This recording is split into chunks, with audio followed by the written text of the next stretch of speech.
Hello everyone, welcome back.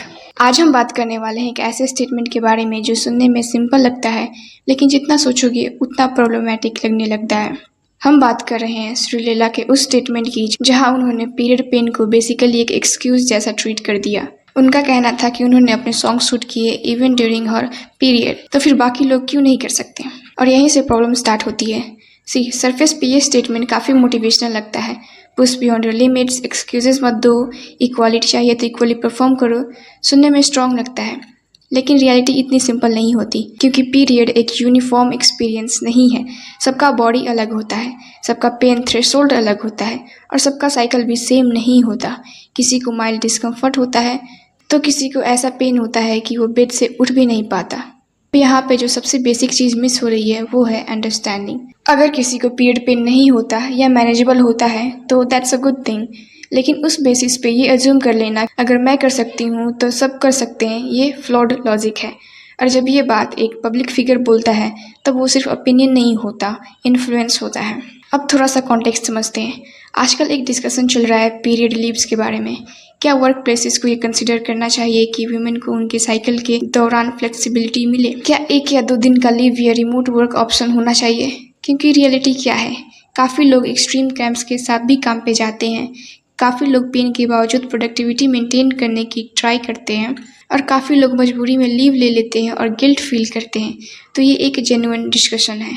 लेकिन इसी discussion के बीच अगर कोई ये बोल दे कि ये सब एक्सक्यूजेज हैं तो वो पूरा कन्वर्सेशन ही डिरेल हो जाता है।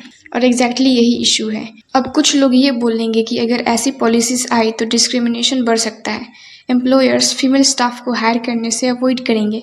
ये पॉइंट वैलिड है, लेकिन दूसरी साइड भी देखो। इंडिया में आज भी काफ़ी जगह 6 डे वर्क कल्चर है, long hours, toxic environment, minimal flexibility. उसके ऊपर अगर बेसिक बायोलॉजिकल कंडीशंस को भी इग्नोर किया जाए तो प्रॉब्लम तो होगी ही। और यहाँ पे एक और लेयर ऐड होती है, प्रिविलेज। श्रीलीला एक एक्ट्रेस हैं, उनके पास कंट्रोल है। अगर वो बोले कि आज शूट नहीं करना तो चांसेस है शूट पोस्टपोन हो जाए। उनके पास एनवायरनमेंट फ्लेक्सिबल है, लेकिन कॉर्पोरेट वर्ल्ड, वहाँ सिचुएशन बिल्कुल अलग है। वहाँ लोग जेन्युइनली सिक होने के बाद भी लीव लेने से डरते हैं। मेल लिखने से पहले 10 बार सोचते हैं, प्रूफ मांगा जाता है, गिल्ट फील कराया जाता है। तो आप अपना एक्सपीरियंस उस एनवायरनमेंट के साथ कंपेयर ही नहीं कर सकते। और सबसे शॉकिंग पार्ट, श्रीलीला सिर्फ एक्ट्रेस नहीं है, वो डॉक्टर भी हैं, एटलीस्ट डिग्री के अकॉर्डिंग। तो उन्हें ये बेसिक अंडरस्टैंडिंग होनी चाहिए कि पीरियड पेन सबके लिए सेम नहीं होता। कुछ लोग लिटरली फंक्शन नहीं कर पाते, ये मेडिकल फैक्ट है। तो फिर ऐसा स्टेटमेंट आना और भी ज़्यादा डिसअपॉइंटिंग लगता है। और यहाँ से एक और कंट्रोवर्सी ओपन होती है, उनकी MBBS की डिग्री। काफ़ी टाइम से लोग ये क्वेश्चन कर रहे हैं कि उन्होंने अपनी मेडिकल डिग्री एक्चुअली कब कंप्लीट की, क्योंकि लास्ट कुछ सालों से वो कंटिन्यूसली फिल्म्स में एक्टिव रही हैं, back to back shoots, appearances, promotions. और MBBS कंप्लीट करने के लिए अराउंड 5.5 साल लगते हैं, स्ट्रिक्ट अटेंडेंस, ट्रेनिंग, इंटर्नशिप। तो नेचुरली लोग पूछते हैं ये सब मैनेज कैसे हुआ, कब इंटर्नशिप कंप्लीट हुई, कब लेक्चर्स अटेंड हुए। और ये सिर्फ क्यूरियोसिटी नहीं है, ये कंसर्न है। क्योंकि अगर सिस्टम इतना फ्लेक्सिबल है कि कुछ लोग इजीली डिग्री ले सकते हैं तो फिर सिस्टम के स्टैंडर्ड्स पे सवाल उठते हैं। और अगर ये क्वेश्चन एक फेमस पर्सन के केस में उठ रहा है तो सोचो कितने अननोन केसेस होंगे जो स्पॉटलाइट में भी नहीं आते। अब वापस आते हैं मेन इश्यू पे, पीरियड पेन। काफ़ी लोग ये बोलते हैं कि हमारी मदर्स और सिस्टर्स भी तो हैंडल करती थी। एग्जैक्टली, वो हैंडल करती थी साइलेंटली, विदाउट कंप्लेनिंग।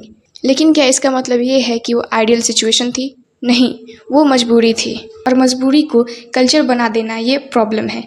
आज की जनरेशन में डिफरेंस ये है कि वो साइलेंट सफ़र नहीं करना चाहती। अगर इशू है तो वो बोलती हैं, और बोलना गलत नहीं है। और एक और आर्गुमेंट आता है, लाइफस्टाइल चेंज हो गया इसलिए प्रॉब्लम्स बढ़ गई हैं।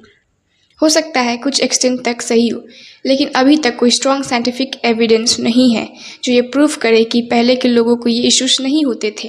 डिफरेंस सिर्फ इतना है कि पहले लोग रिपोर्ट नहीं करते थे, आज लोग ओपनली डिस्कस करते हैं। और ये जो ओपननेस है ये प्रोग्रेस है, प्रॉब्लम नहीं।